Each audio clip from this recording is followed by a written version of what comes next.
ওই যে ছেলেরা যারা দল করতে চায় তারাও দল করে আসুক, এসে ইলেকশন করে দেখুক কত পার্সেন্ট ভোট তারা পায়। আমি চাই একটা ফেয়ার ইলেকশন খুব দ্রুত হোক।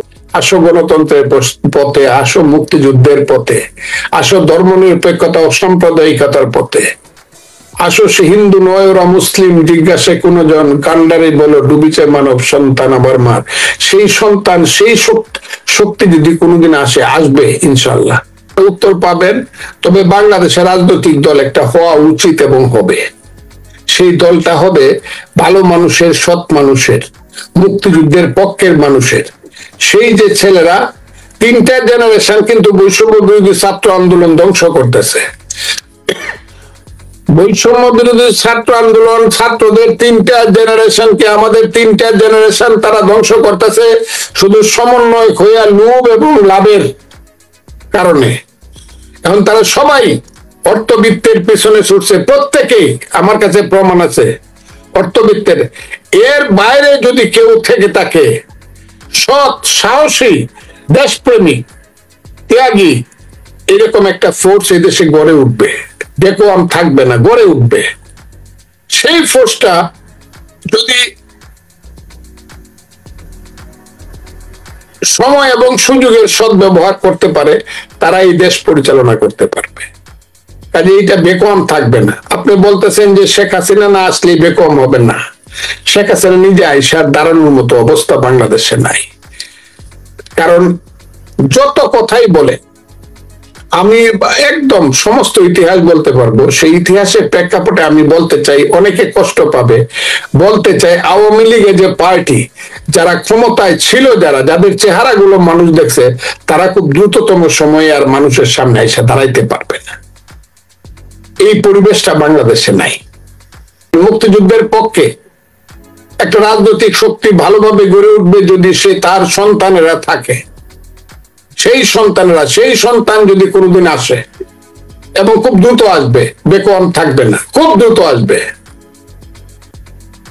এই দেশ কোন সময় রাজাকার আলবদরের ভবিষ্যৎ বংশধরদের কাছে যাবে না।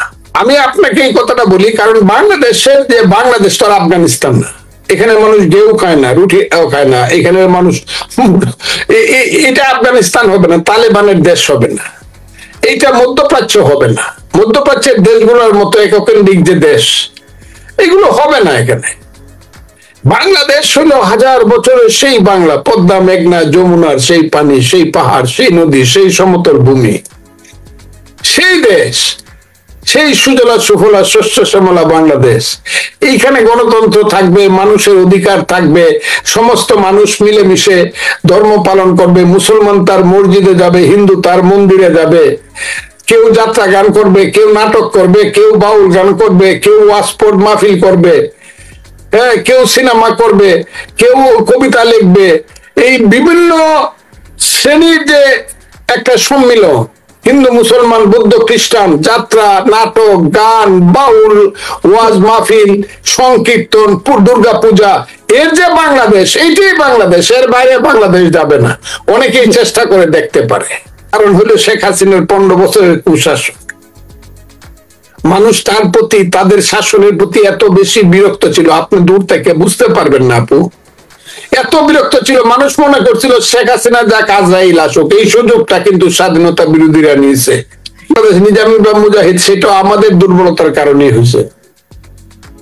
করছিলাম 5ই আগস্ট বুঝি ফাইনাল খেলা হয়ে গেছে, কিন্তু আসলে এখন কেন জানি মনে হচ্ছে this is not a final game, যেন সেমিফাইনাল। ফাইনালটা সামনে আছে, এটার জন্য একটু অপেক্ষা করেন, দেখেন কি হয়। সেই সুসন্তান, সেই সন্তান জাতির মধ্যে যদি কেউ আসে যে ডাক দিয়ে বলবে আসো গণতন্ত্রের পথে, আসো মুক্তিযুদ্ধের পথে, আসো ধর্মনিরপেক্ষতা ও সাম্প্রদায়িকতার পথে, আসো সে হিন্দু নয় ওরা মুসলিম, জিজ্ঞাসে কোন জন, কান্ডারে বলো ডুবিছে মানব সন্তান আবার মার। সেই সন্তান, সেই শক্তি যদি কোনোদিন আসে, আসবে ইনশাল্লাহ, সেটা আসবে, আসতে হবে। এটার জন্য আমি খুব বেশি হতাশ। তো আকাঙ্ক্ষা করবো একটা শক্তি আসুক, শুভ শক্তি একটা বাংলাদেশ, তাকে আমি কংগ্রেচুলেট করে মৃত্যুবরণ করতে চাই। নিজের শক্তি না থাকলে ট্রাম্পে দাওয়াত দিল, চা নাস্তা খাওয়াইলো, এটা দিয়ে বন্ধুত্ব হইতে পারে, কিন্তু নিজের জমি দখলে রাখতে হলে নিজের শক্তি থাকতে হবে। বিএনপি সেই শক্তি ইনশাল্লাহ আছে। যদি আমাদের নেত্রী দেশ নেত্রী বেগম খালেদা জিয়া সুস্থ হয়ে আসে, আল্লাহ যদি রহমত করে, তাহলে 50% বাংলাদেশের সমস্যা আমি সবসময় বলি এতেই শেষ হয়ে যাবে। উনি যদি হাইটা খালি উঠতে পারে নয়া পল্টনের দোতলা অফিসে, বাংলাদেশের 50% সমস্যা সমাধান হয়ে যাবে।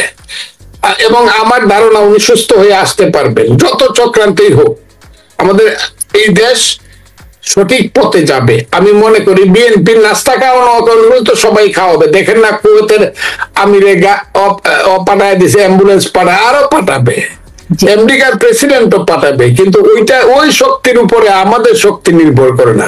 আমাদের শক্তি আছে বাংলাদেশের মাটিতে এবং জনগণের মধ্যে নিহিত। কাজে আমরা এটার জন্য খুব উৎফুল্ল না। আমি সব দেশের সঙ্গে সম্পর্ক চাই, এমনকি আমি প্রতিবেশী ভারতের সঙ্গে সুসম্পর্ক চাই, সমান মর্যাদা ভিত্তিতে। কথাটা খুব বোঝা যায়, সমান মর্যাদা। আমি তাকে দাদা ডাকবো, সে আমাকে ভাই ডাকবে, এই আমি চাই।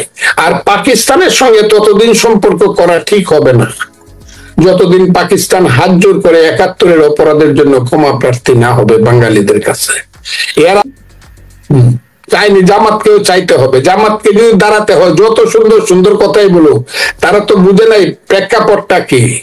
খালি মনে করতেছে যে কিছু ওই সুন্দর সুন্দর কথা আল্লাহ রাসূল ধর্ম ব্যবসার নামে কইলে পরেই বুঝি মানুষ কিনতে আইব দোকানে। না, মানুষ কিন্তু বুঝে, ধর্ম ব্যবসায়ীকে সেটা আমি বুঝে। যে মৌলভী সাহেবের মিটিং এ 1 লাখ লোক হয়, সেই মৌলভী সাহেব যদি ইলেকশনে দাঁড়ায় উনি 6,000 ভোট পায়। যে আট্রসির বাড়িতে 10 লাখ লোক যায়, সে আট্রসির ছেলে ইলেকশনে দাঁড়াইলে বাংলাতে 7,000 ভোট পায়। এইগুলো আমাদেরকে বুঝায় লাভ নাই। জামাতে ইসলামী দেশের ক্ষমতা দখল করে এটা পাকিস্তান বানায় ফেলবো, এটা আমি অত ভীত না যত ভীত তারা যদি কোনো চক্রান্ত করে। আমার মনে হয়েছিল জামাতে ইসলাম সুস্থ পথে চলতেছে 5ই আগস্টের পরে, কিন্তু পরে দেখা গেল ওনারা যখন বলা শুরু করলেন যে সেনাবাহিনী এবং তারা ছাড়া আর কোন দেশপ্রেমিক নাই, তখনই আমার মনে হইলো ডাল মে কুছ কালা হে। এবং এইটা আমি আপনাদের এই ব্যাপারে সবারই দৃষ্টি থাকবে। এবং জামাত ইসলাম যদি বুদ্ধিমান হয়, তারা বাস্তবতাটা বুঝবে, বাংলাদেশের বাস্তবতাটা।